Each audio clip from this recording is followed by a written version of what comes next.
जंगल के एक कोने में एक बहुत पुराना पीपल का पेड़ था। उस पेड़ की शाखाओं पर कई पक्षी अपना बसेरा बनाते थे। उन्हीं में दो मुख्य पक्षी थे, कौवा और गिद्ध। दोनों ही पक्षी उम्रदराज और अनुभवी थे। अक्सर ये दोनों जंगल के जीवों को कहानियों के माध्यम से जीवन की सच्चाई और नैतिक शिक्षा दिया करते। एक दिन सुबह की धूप में पीपल के नीचे गांव का बूढ़ा किसान रामलाल बैठा रो रहा था। कौवा और गिद्ध पेड़ से नीचे उतरे और रामलाल से उसका दुख पूछा।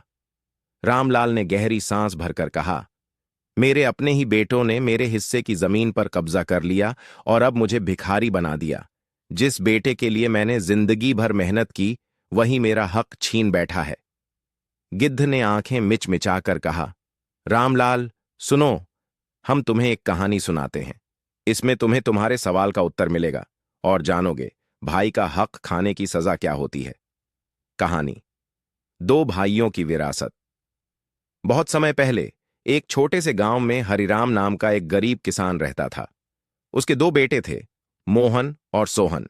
हरिराम ने गरीबी में पला बढ़ा, लेकिन ईमानदारी और मेहनत से अपने दोनों बेटों के लिए एक छोटा सा घर, एक जोड़ी बैल और 5 बीघा जमीन जोड़ी थी। जब हरिराम बूढ़ा हुआ तो उसने अपने बेटों को पास बुलाया और कहा, बेटा, मेरे मरने के बाद यह जमीन और घर तुम दोनों बराबर बराबर बांट लेना। एक दूसरे का हक मत मारना, क्योंकि भाई का हक छीनने वाले को भगवान भी माफ नहीं करता। मोहन और सोहन ने सिर झुकाकर हामी भरी, पर जैसे ही हरिराम का देहांत हुआ, मोहन की आंखों में लालच का अंधकार छा गया। उसने चालाकी से कागज बनवाए और पूरे घर जमीन पर अपना नाम लिखवा लिया। सोहन, जो कि भोला और सरल स्वभाव का था, अपने बड़े भाई के विश्वासघात पर टूट गया। उसने गांव छोड़ दिया और मजदूरी करने लगा। कर्म का चक्र समय बीतता गया। मोहन अब गांव का सबसे बड़ा जमींदार बन गया, लेकिन सोहन ने गरीबी में भी मेहनत नहीं छोड़ी। उसके मन में नफरत की जगह कर्म पर विश्वास था। उसने शहर में छोटे छोटे काम करते हुए धीरे धीरे अपनी जिंदगी को संवारा। एक दिन जब मोहन की बेटी की शादी तय हुई, तो उसने पूरे गांव में धूमधाम से तैयारी की। लेकिन उसी दिन एक अनहोनी घट गई। उसका खेत, जो हड़प कर लिया गया था, अचानक से किसी अजीब बीमारी से बर्बाद हो गया। बैल मर गए, फसल सड़ गई। मोहन का सारा कारोबार चौपट हो गया। गिद्ध और कौवे की सीख इधर। जंगल में गिद्ध और कौवा यह कहानी सुनाते हुए रामलाल से बोले, रामलाल, मोहन ने अपने भाई का हक खाकर सोचा था कि वह सुखी रहेगा, लेकिन प्रकृति का नियम है, जो हक छीनेगा उसे एक दिन उसका फल भी मिलेगा। जिस जमीन पर अन्याय से कब्जा हुआ, वहां की मिट्टी भी श्रापित हो जाती है। रामलाल गहरी सोच में डूब गया। फिर कौवा बोला, भाई का हक खाने वाले इंसान को वही सजा मिलती है जो मोहन को मिली, बर्बादी, अपमान और अकेलापन। ये सजा कभी देर सवेर जरूर मिलती है, चाहे संसार देखे या ना देखे। भगवान सब देखता है। कहानी का मोड़ सोहन जब गांव लौटा, तब मोहन कंगाली में जी रहा था। सोहन ने अपने भाई से बदला नहीं लिया। उसने उसे खाना दिया, सहारा दिया। मोहन ने फूट फूट कर माफी मांगी। सोहन ने कहा, भाई, तुमने मेरा हक खाया, लेकिन मैंने बदला नहीं लिया, क्योंकि मुझे भरोसा था भगवान न्याय करते हैं।